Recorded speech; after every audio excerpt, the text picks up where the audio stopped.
Welcome back. Ask any facilitator who has led virtual sessions, and I'm sure they will have more than their fair share of horror stories. Murphy seems to love virtual sessions. I'm here, though, to tell you about one that went well and why. To set the stage, there were 8 people in a room in Chicago and 1 person who was participating from Spain.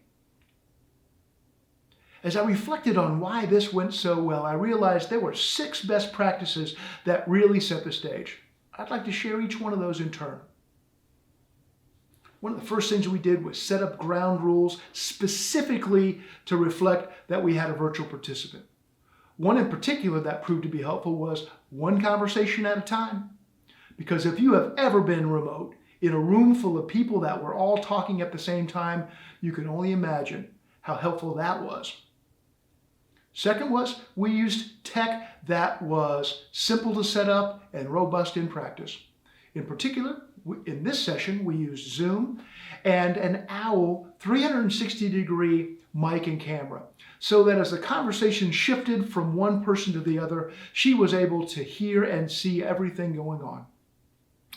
We put a tent card with her name on it right in front of that OWL camera, so she had a physical presence in addition to her virtual participation, and designated 1 person in the room, in this case our sponsor, who was her physical hands. Anytime we had to get input or vote, she shared with him what she wanted to record, and he did that recording for her. In addition to being in constant text contact with her. So when we had the inevitable tech line drops, we knew about it right away and could get it fixed before we went on too far.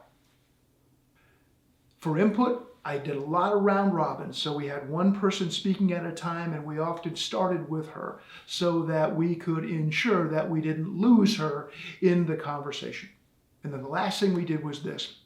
Between the end of day 1 and the start of day 2, I went back and typed up all of the content that they had generated in that first day and sent it to her in an email. So while the rest of the room was processing information on the walls, she had it right in front of her and was able to contribute with all of the nuance that anybody in the room could have had.